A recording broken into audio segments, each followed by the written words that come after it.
Is that the right term? Segwaying? Segwaying, yeah. Well, I would maybe you just use the word moving. Moving. Oh yes, this is Segway Human Transporter. So that's right. Being transported. This is actually, as odd as it sounds, very, very natural. Isn't it? Natural. Now this is your first time on a Segway? Oh yes, most certainly.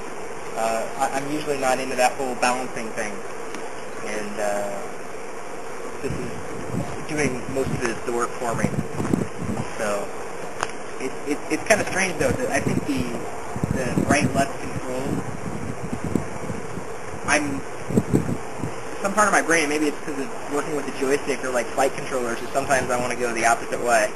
So instead of thinking I want to go this way and then turning my wrist that way, I'll do it just the opposite. But to be fair, you've been on this thing, what, 45, maybe 50 seconds? Yeah, 50 seconds. And already you're self-balancing? I'm trying to... people have a problem with this? Well, the president did, but I think it had to do with they didn't turn it on. So without any power, the thing will just fall over. I'm sure about that. I'm sure.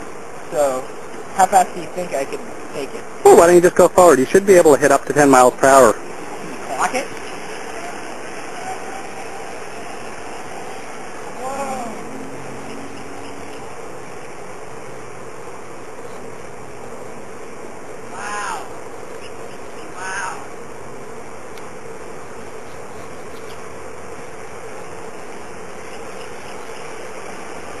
Woo, I got a draft. So how quick can you... I think you can stop pretty quick.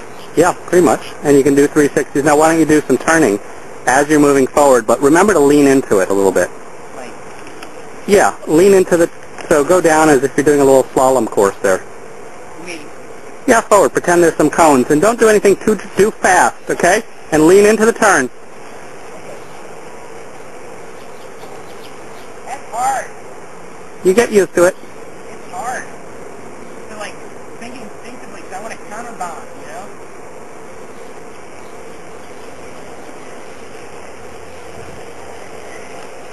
I want to counterbalance, you know?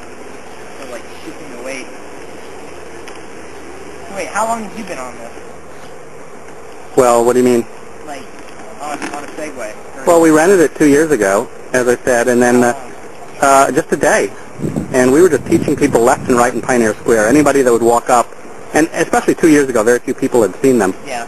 You know, even today, you know, when the UPS or FedEx guy comes into the office, we make them try. The office janitor, we made him try the other night. And people just, you know, it's an amazing feeling once you're on there. Now, is this the low-end model? This is the low end. We're embarrassed to tell people when they ask on the street how much it is. I think it's like $39.95 list.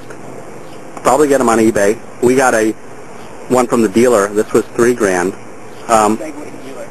But you know, as I said earlier, the utility people, the city of Seattle, they all have the more expensive model. That's about $5,000. So what makes it? I mean, you know, it's bigger, obviously. So what's the use of having something bigger? I mean, you think you'd want bigger batteries, bigger tires, so you can go over little bumps in the street and the curb much more safely. Oh.